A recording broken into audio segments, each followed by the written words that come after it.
realmente sentí realmente emoción al conocerlo, y sobre todo al ir a ver al primer despacho que tuve con él, ¿no? Me causó impresión el verlo personalmente.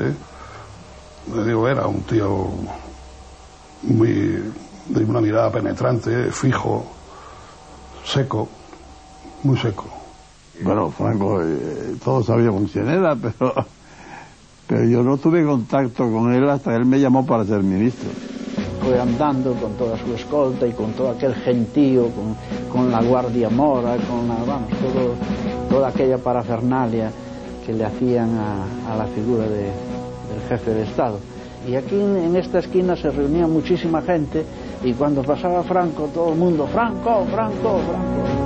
Y entonces Franco nos va dando a cada uno una mano. Y cuando me la da a mí, yo le noto que como si pega un respingo de cabeza, o sea, como extrañándose, siendo mujer.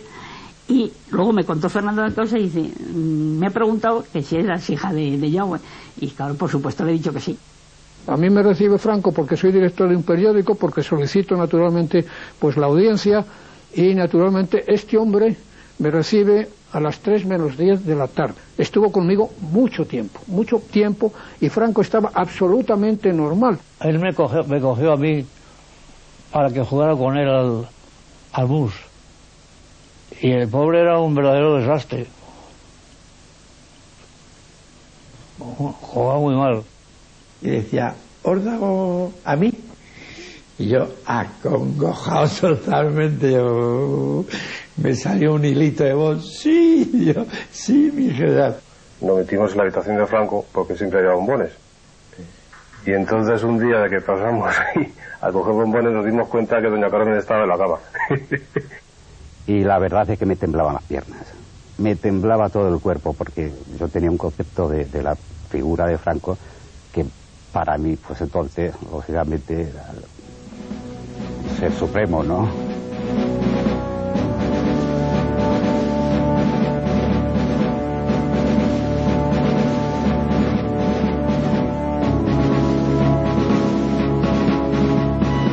Yo soy gobernador de Burgos y de Sevilla, y tengo con él pues una relación extraordinaria y tal, pero después pasa mucho tiempo, soy su secretario y después ministro. Pero claro, cuando yo soy ministro, Franco está ya en un plano vital muy distinto. Franco le tenía un gran respeto y una gran admiración a mi padre, como mi padre a Franco. El título que le da Franco a mi padre como marqués del San Leonardo de Yagua. Las cosas políticas que había que pensar y escribir, eso me lo mandaba a estudiar, y que le hiciera un estudio. Yo le daba un estudio somero de lo que me parecía, sin pontificar, claro, sino eran sugerencias, y eso es lo que le gustaba a él. Era con lo único que tenía intimidad, porque los demás no pasaban al despacho. Los ayudantes lo único que hacían es pasar los papeles y las cosas corrientes. Y entonces él decidió que yo ascendiera a capitán general. Y ascendí a capitán general cuando él se marchó. Me ofrecieron dirigir la finca La Encomienda de Mudela, y resulta que era donde iba a cazar en aquellos momentos el general Franco. Técnicamente que se entienda, ¿no? Un poco. Tú eres el director, podríamos decir, yo soy un poco el secretario de redacción, y Rufo es el gran confeccionador y estos eran los 4 fotógrafos, digamos, oficiales de él, que estos estaban en todos los actos, en todas las audiencias, todo. Él tenía esos 4 fotógrafos, el cámara de nodo y el cámara de televisión. Donde él estaba, allí tenían que estar los 4, el de nodo y nosotros. Y realizador de muchos de los últimos nodos que hay, de los últimos años de nodo, pues están realizados por mí. El lógico temor de la manipulación, que se hace una manipulación escandalosa, y que a lo mejor las cosas que has dicho te las ponen distintas y tal, pero me he arriesgado porque tengo un sentido de la lealtad a Franco. Creo que mi obligación y mi deber es hacerlo. Lo fácil sería decir, a mí me da igual y yo no hago, pero no, a mí no me da igual. no voy a ganar nada, al contrario, voy a perder, pero sin embargo, pues mantengo mi lealtad que me durará hasta el último momento de mi vida, ¿no?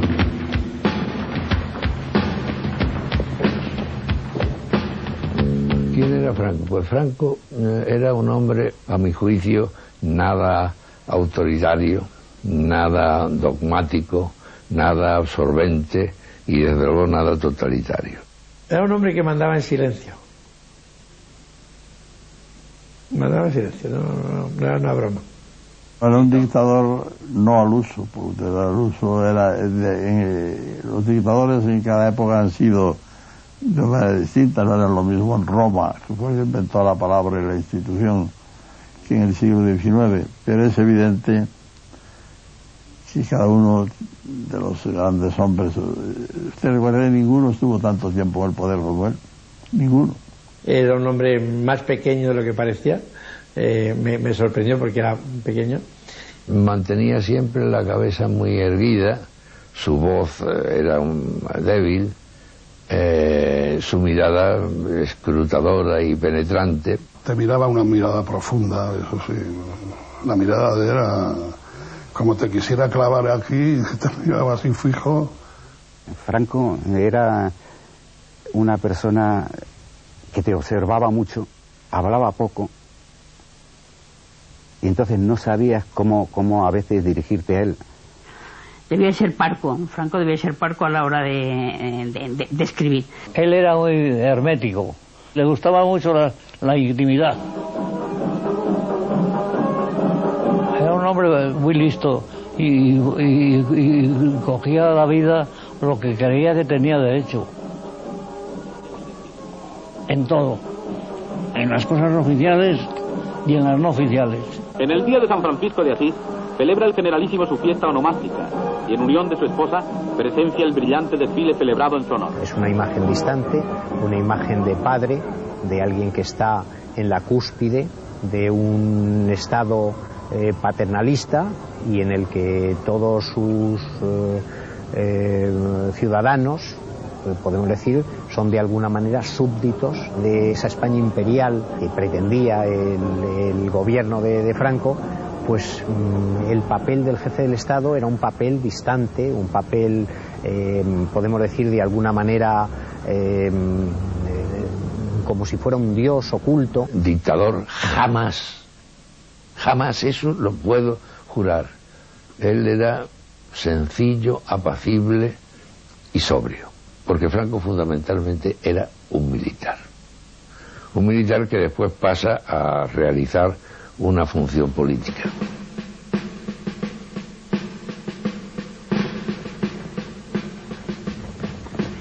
¡Guiones y banderines! ¡Rindan honores a nuestros muertos! Franco tiene 6 años cuando se produce el 98. Y entonces, claro, la visión de aquel chico que se da cuenta de que España se derrumba, barcos hundidos, banderas arriadas, casas quemadas, en definitiva todo un declive que tiene solamente la frontera de la muerte para mantener la dignidad de los que estaban luchando en aquella época.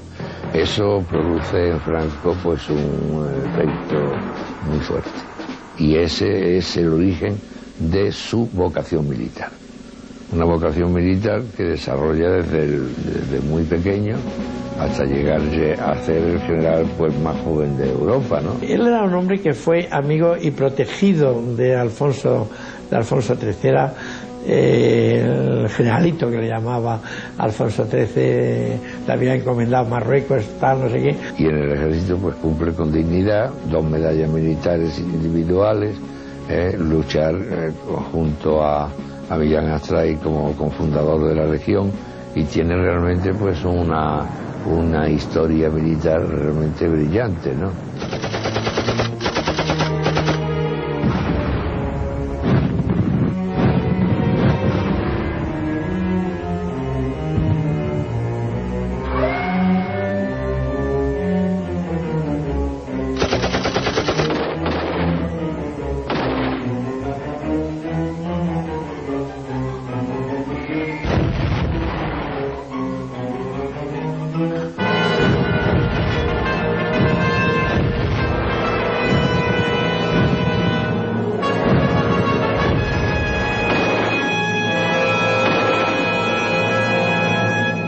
A mí me pareció que Franco era lo que yo imaginaba, que era un producto de la historia.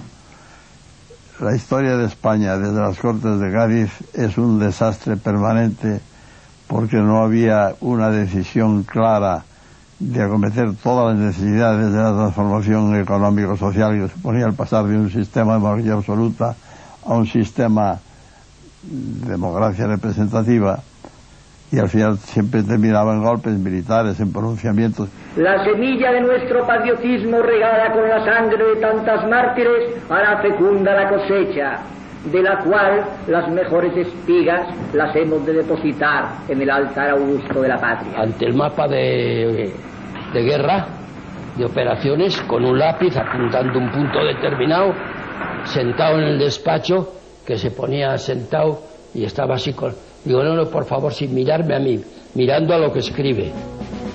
Es que Franco es el que origina la guerra. Es que Franco es el que verdaderamente tiene unas ganas enormes de que nos partamos la cabeza unos y otros. Mentira, lo inician otros y lo eligen a él. Y él dice que mientras dure su mandato tal y cual no le temblará la mano, etcétera, y después son 40 años de ejercicio de poder. Pero la verdad es que a mí en una ocasión me dijo, hubiera dado mi vida por evitar la guerra. Yo me limité a ganarla y verdaderamente la ganó.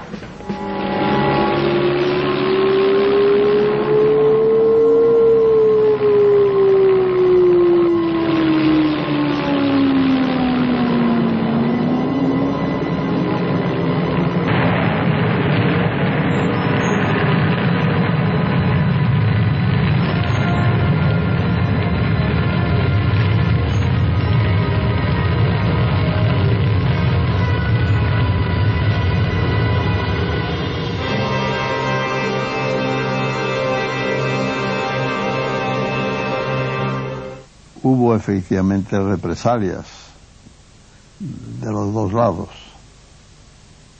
y desgraciadamente eso fue muy difícil de controlar en algunos momentos. Yo me acuerdo que lloraban muchísimo cuando mataban a la gente, que nos mataban como natural en la guerra, y ellas lloraban muchísimo, y lloraban, yo creo que de verdad.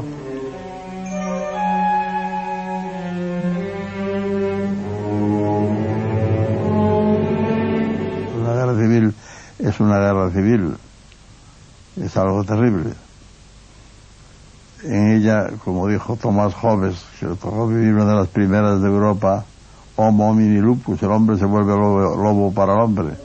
La Luftwaffe alemana ha bombardeado hoy la pequeña ciudad de Guernica en la provincia española de Vizcaya.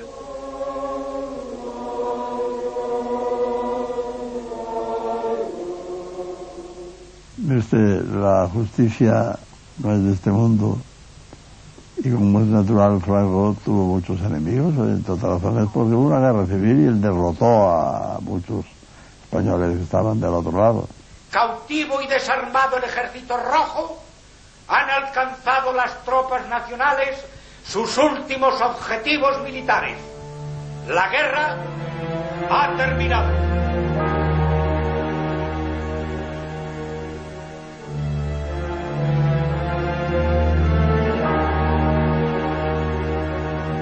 Por supuesto, se acaba la guerra civil y hay que empezar a reconstruir España.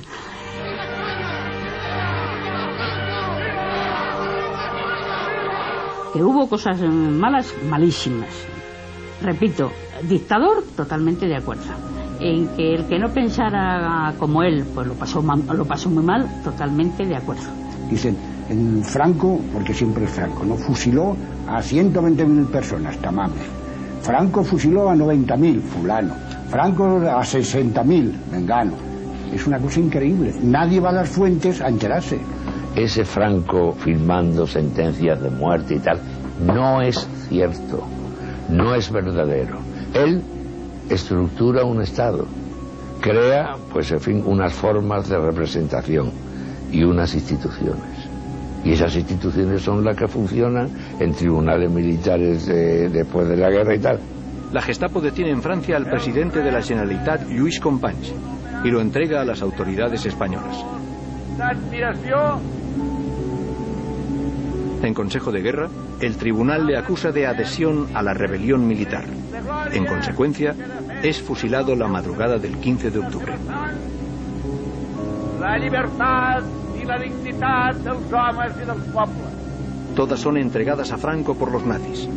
Entre ellas figura el exministro anarquista Juan Peiró, fusilado en Paterna, y los socialistas Julián Zugazagoitia y Francisco Cruz Salido, fusilados en Madrid.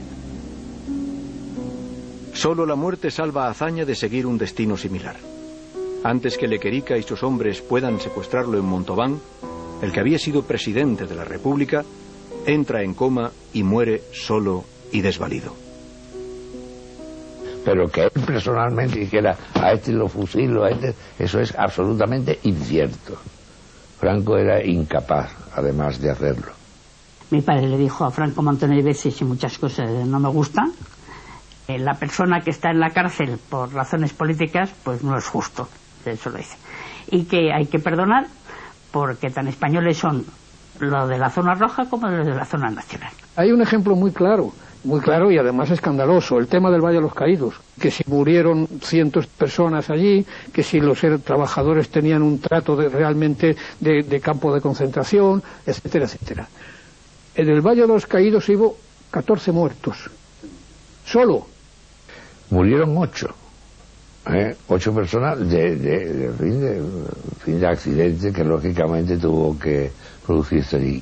14 muertos entre los trabajadores. Son trabajadores mixtos, diríamos, trabajadores profesionales, la gente que trabaja en un tal, y naturalmente los que estaban entonces en campos condenados, casi siempre, y naturalmente pues estaban allí trabajando de una manera que les permitía naturalmente que por un día de trabajo, pues naturalmente se liberaban otros más. Porque allí no hubo esclavos, allí todos los que trabajaron lo hicieron voluntariamente, tenían una paga excepcional, y allí están enterrados gente de un bando y gente de otro, porque el signo del Valle de los Caídos no era la perpetuación de la figura de Franco, sino un símbolo de la reconciliación de los españoles, de unos y de otros. Ese ha sido el espíritu del Valle de los Caídos desde el principio hasta el final.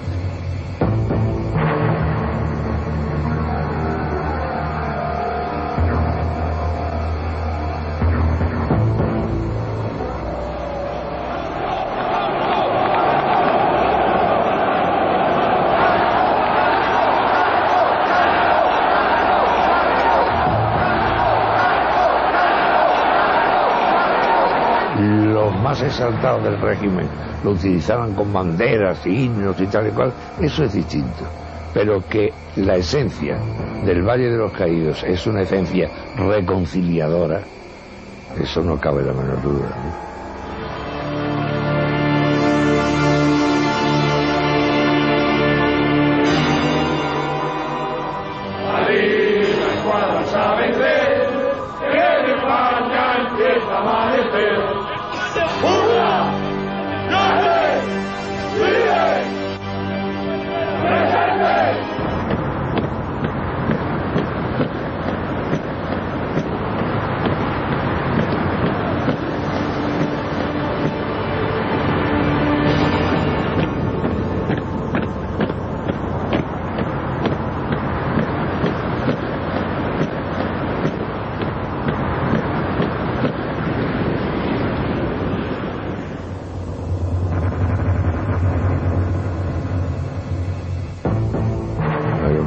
Caluroso, no lo fue nunca, y claro, fue frío y nos favoreció precisamente su temperatura para evitar que fuéramos a la guerra mundial.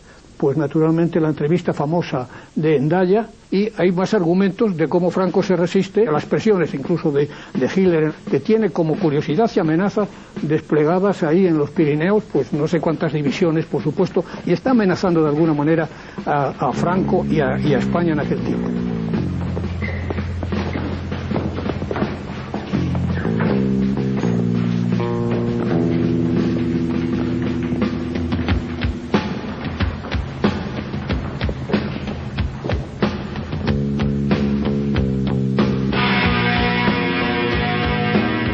Estuve presente en una entrevista que hizo un segundo equipo de Orson Welles que quisieron hacer un programa sobre Franco, y entonces esperó la gran pregunta que le hizo el director de las dos cámaras rodando.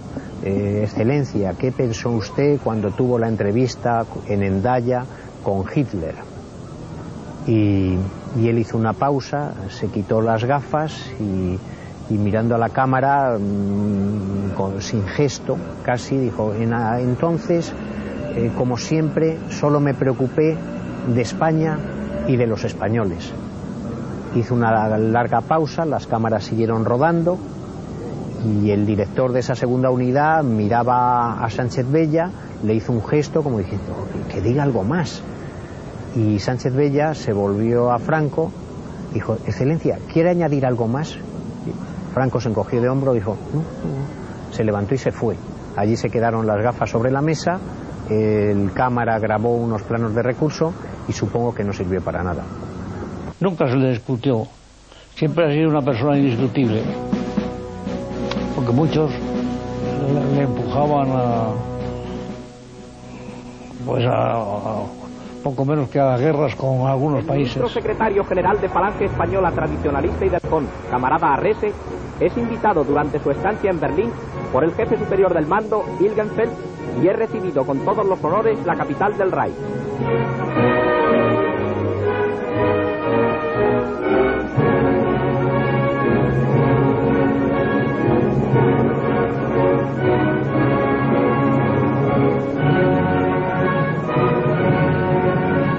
Muñoz Grande era un hombre, pues, todos en la historia pues ha hablado de él, era el hombre que llevó la División Azul a combatir a Rusia. Madrid redimido se lanza al gozo de su redención, una vez más, como se lanzará siempre, con todos los pueblos de España, cada vez que la patria y la cristiandad lo exija. La iniciativa militar que llevó a crear la División Azul se cierra con un balance de 5.000 muertos en acción, 1.600 muertos por congelamiento, 8.000 heridos y 7.800 enfermos. Lo más bonito de la guerra para mí fue lo de Rusia. Fue precioso porque en esos ambientes, y la verdad es que las payentas que teníamos a nuestro servicio eran muy cariñosas. Lo que no había con ellas es nada de tocarles un pelo de la ropa, vamos. Eso nada. Era muy simpática.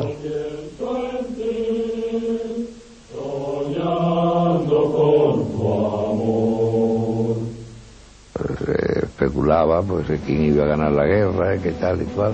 Dice Franco: van a perder los invencibles, que eran los alemanes, y van a ganar los inagotables, que eran los Estados Unidos. Un anticipo de quien dice que no tenía visión histórica. Visión histórica tenía muchísima. ¿Quieres decirle algo a los niños alemanes? ¿Pero qué les digo? Lo que quieras. Anda. Pido a Dios que todos los niños del mundo no conozcan los sufrimientos y las tristezas que tienen los niños que están aún en poder de los enemigos de mi patria. Este es el paso de Meirás, ¿eh?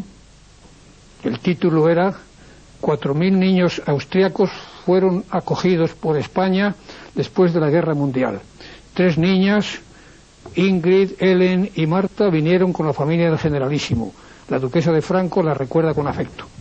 Están 3 años aquí la gente. Muchas niñas se quedaron en España, que naturalmente estuvieron viviendo y conviviendo con familias españolas, y la familia Franco fue una más. Im Aufwandlager dauert 8 bis 14 Tage. Das Lager verfügt unter anderem über einen eigenen NSV-Kindergarten. Ellas habían recuperado ya un tono distinto, Austria empezaba a respirar, la ocupación me parece que había desaparecido, y ellas vuelven, son azafatas, hablaban español perfectamente, ellas iban a un colegio de monjas, en fin, las educaban, y tenían un profesor particular además, y las llevaba un guardia civil por la mañana al colegio en su coche. El fascismo era Estado, todo para el Estado, todo en el Estado y nada fuera del Estado. Ese era realmente la trilogía que Mussolini mantuvo. Quizás hubo similitud en la cuestión de uniformes y de cosas de estas, de saludos y tal, pero identidad en las fórmulas políticas en absoluto. Y de Alemania no digamos, eso una distancia verdaderamente abismal. Reichsminister von Ribbentrop begrüßt den spanischen Außenminister Serrano Suñer.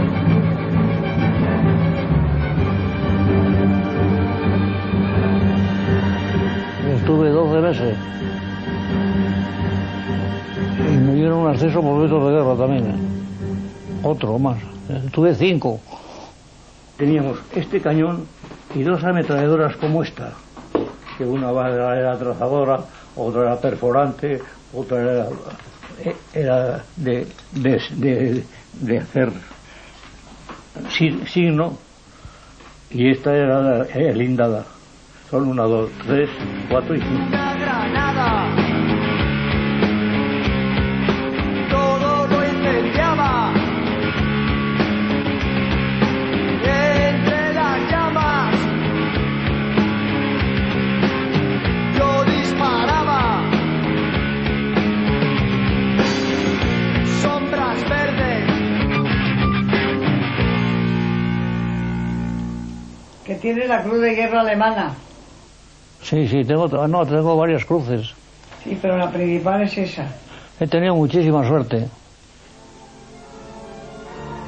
No, hay que tener mucha suerte en la vida. La suerte es un factor fundamental en los hombres, ¿no? El que no se dé cuenta, pues, lo que es tener suerte o no tener suerte.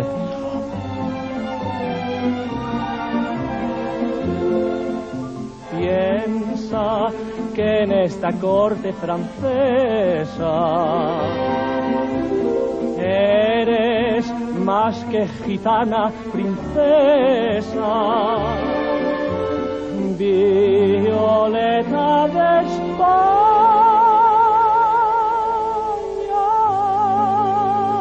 tú en tierra extraña vives para el recuerdo de aquel amor. Me siento emperador.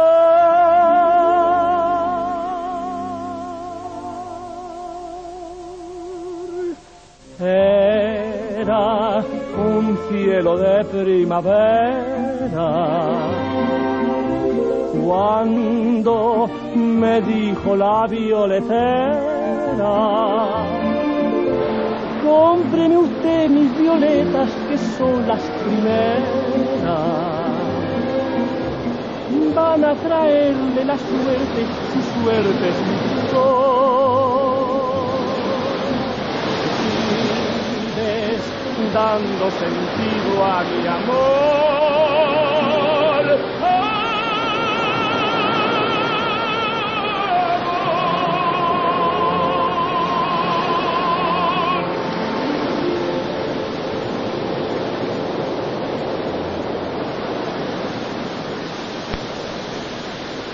Cuando llegaba el verano, lógicamente se cubría la estancia de Franco tanto en el Pazo de Meirás como en San Sebastián, y nosotros pues nos desplazábamos y estábamos allí el mes que duraba las vacaciones de Franco, ¿no? Pues todos los años venía una vez, todos los años, porque luego iba a San Sebastián, de aquí se marchaba a San Sebastián. Los alrededores de la villa de San Sebastián, que sirve de residencia estival para su excelencia el jefe del Estado y muy adecuado para proporcionar el bien ganado descanso que el jefe del Estado necesita en medio de las arduas y complejas tareas que significan su misión de regir y de gobernar a los españoles. El caso es que me consintió hacerle una foto leyendo La Voz de Castilla, tan tranquilo, ¿sabes? Y luego nos la firmó en el Palacio de Meirás.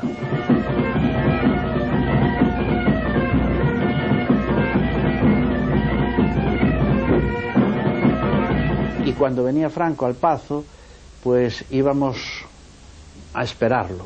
El día que llegaba al Pazo de Meirás, pues íbamos de todas las parroquias, se avisaba, iba la gente a esperar a Franco. El Pazo de Meirás también lo había adquirido don Pedro Barría de la Maza, y luego hicieron una colecta con los funcionarios, obligada, ¿no?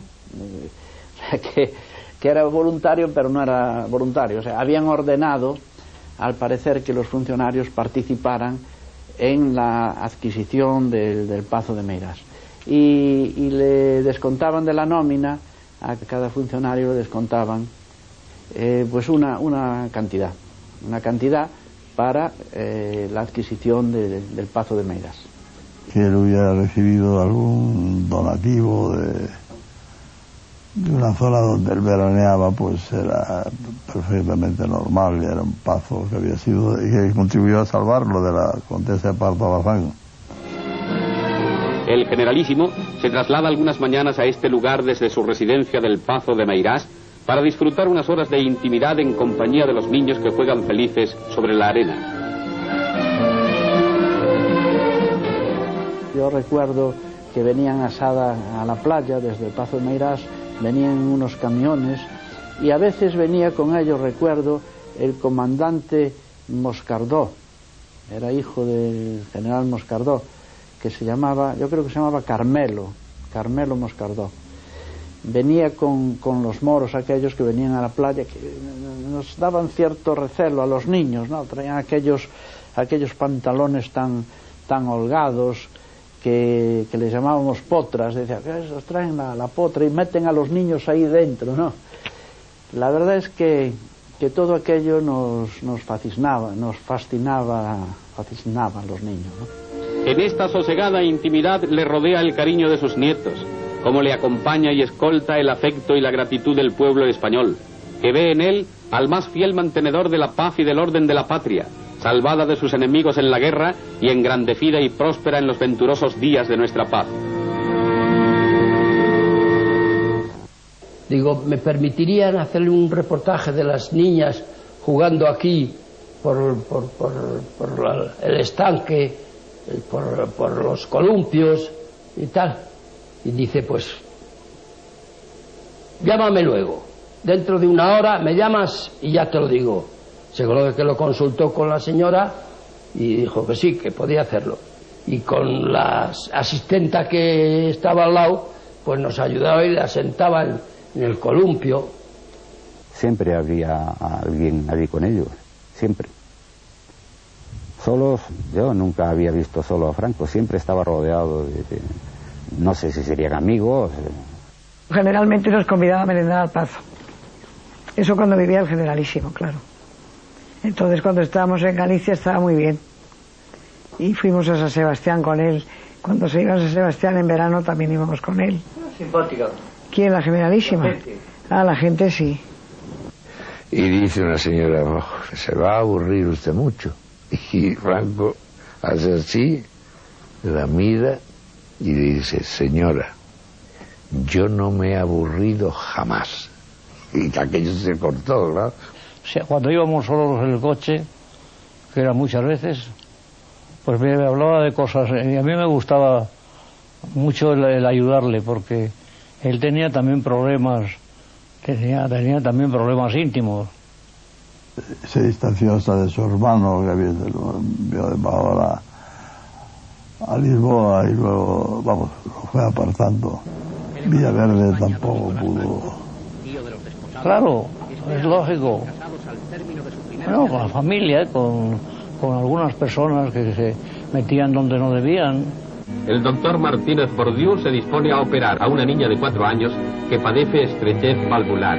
La intervención se hace con circulación extracorpórea.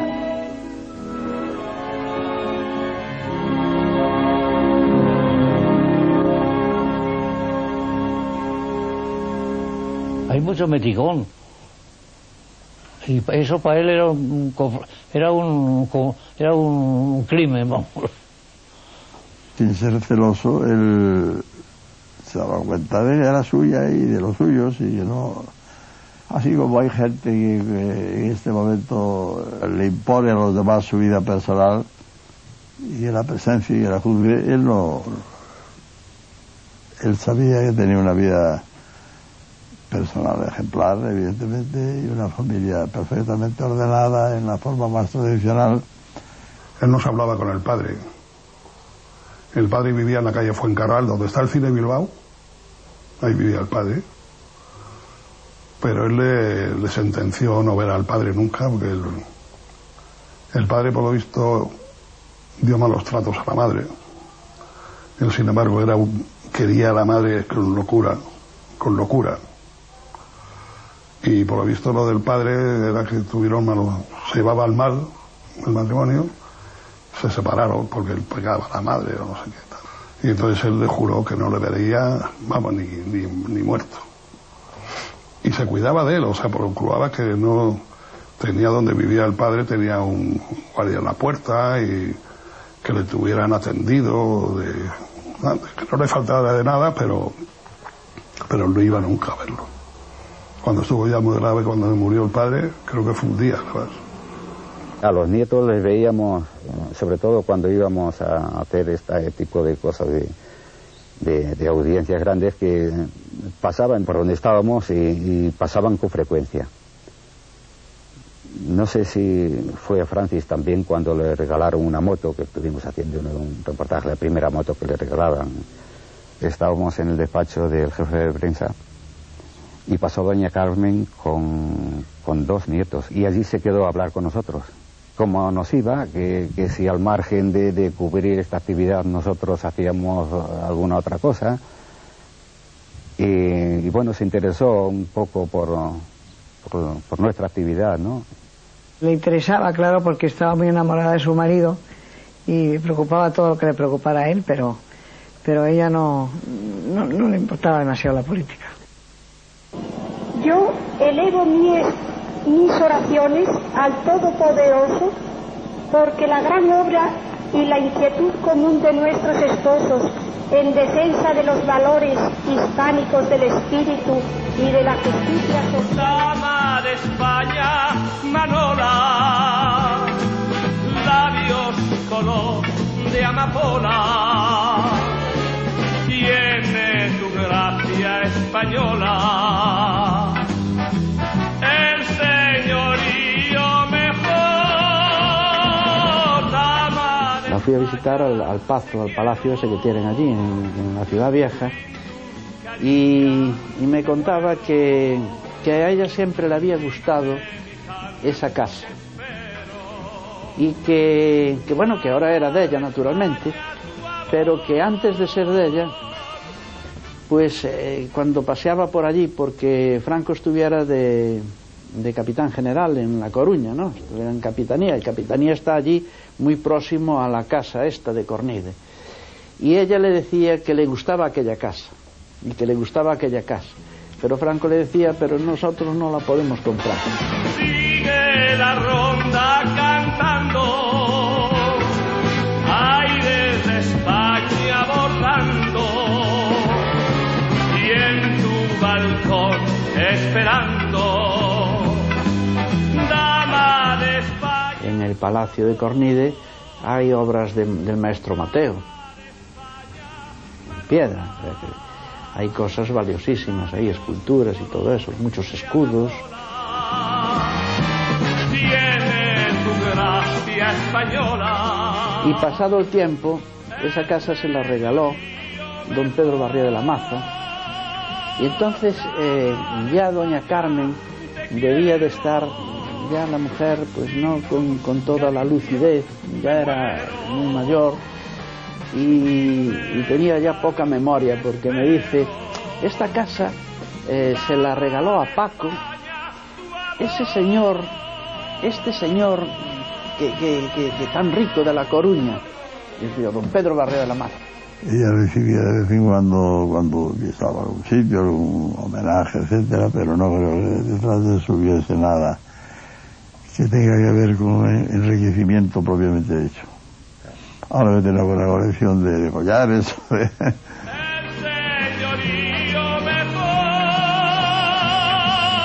Carmen Franco Polo, duquesa de Franco, a quien el Tribunal de Contrabando le impuso una multa por intento de evasión de objetos de valor histórico. Decía el marqués de Villaverde, bueno, esto fue de mis suegros fue de mis suegros, es de mi mujer, y ahora es de mis hijos y de mis nietos. Entonces, eso es un patrimonio que tienen ahí. España, te quiero, sin tus caricias me muero. Dice mi canto que espero, dama de España, tu amor.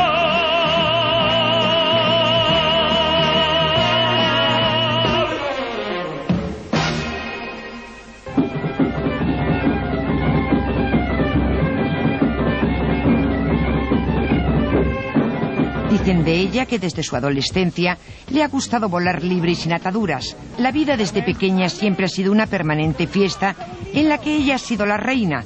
Era la niñetísima del general Franco y la primogénita de los marqueses de Villaverde, y esto no le impidió representar las distintas temperaturas del barómetro sexual español.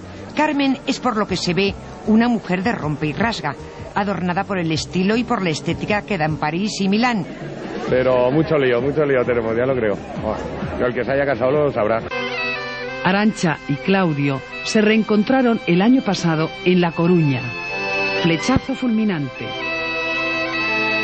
Inmediatamente comenzaron las obras de restauración del Pazo. Ella ha querido, porque tenía recuerdos de pequeña muy entrañables, y por eso ha querido que esté allí.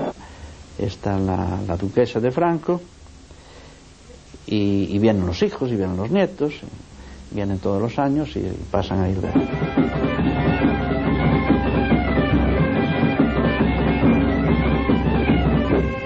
En el Pazo de Meirás había unos barracones que era en donde estaban pues los guardias civiles, la policía. La policía era la que iba luego, revisaba 2 o 3 días antes, incluso antes de entrar a la habitación registraban la habitación, levantaban la cama, aunque estaba hecha ya, pero volvían otra vez a levantar todo, movían todo. Eso era como una cosa, un ritual. La policía secreta, esta estaba ensada en las casas particulares, que ya de tantos años pues ya tenían esas casas que venían a pasar, pasaban aquí el verano. Porque claro, en la carretera cada 100 metros se ve un guardia civil presentando armas.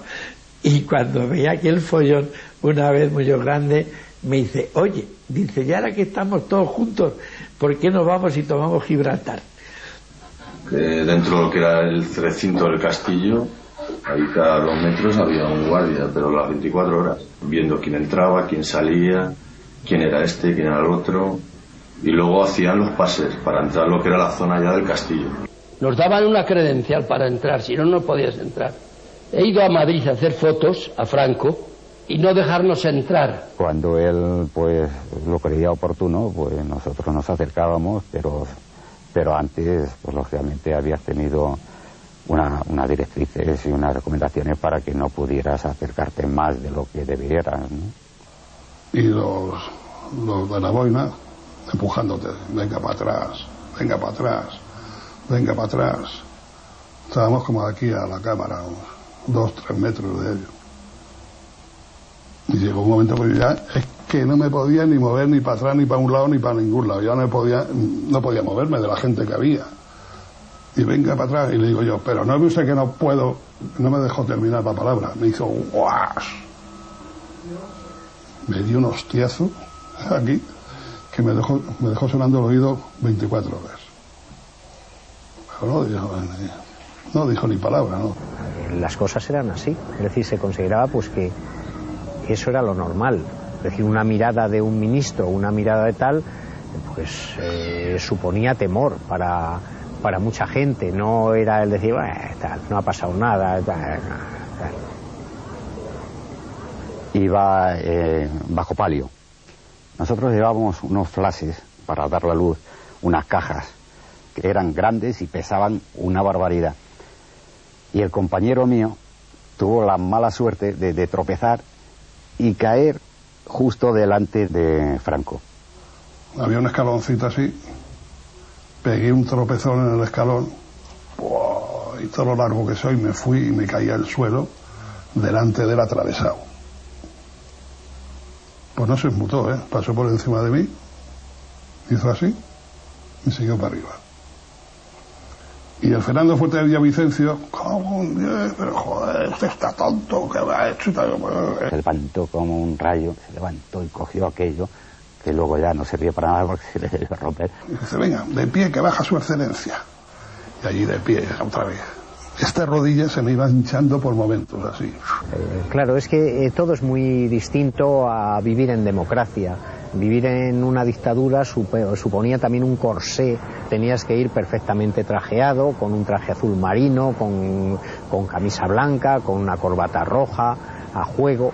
Es decir, sabías que ibas a hacer a un acto oficial y todo se hacía de manera muy protocolaria. Hubo una época que nos dieron un uniforme, bueno, nos hicieron un uniforme en televisión para ir al parto y parecíamos generales, con unas sombreras doradas, un cinturón dorado. Y mi vecino, yo vivía en la calle Jaén, en Cuatro Caminos, y las vecinas a mi madre le decían, oiga Pilar, ¿su hijo se ha hecho militar? Y dice a mi madre, no, mi hijo trabaja en televisión. ¿Qué? Lo hemos visto salir de uniforme. Con Franco era todo institucional, todo era institucional. Nosotros nos limitábamos a cubrir pues todos los actos que él hacía. Paseos él no se daba, o sea, él normalmente no solía salir. Él tenía muy limitado los recorridos y no tenía mucha actividad privada. A mí, por ejemplo, estaba encantado con que le convenciera por unas razones de seguridad de no hacerlo la cosa por coche. Que era un disparate. Porque era, fíjate, 40 coches o 50 que iban en medio de la carretera, pues avisaron una avioneta o esto o lo otro, vamos. O desde arriba con una otra ametralladora. Y lo comprendió. Era muy inteligente. Era muy inteligente. Hubiera sido pan comido, hubiera habido alguien con valor para hacerlo. O sea que era una seguridad, mucho protocolo, pero realmente después se perdían un poco la rigidez. Pero vamos, todos lo tenían planificado. Vamos de aquí a Málaga, y en el kilómetro tal que hay un bar no sé dónde, allí va a parar a tomarse un café. Primero habían llegado allí al bar 14 gorilas a desalojar el bar, ¿sabes?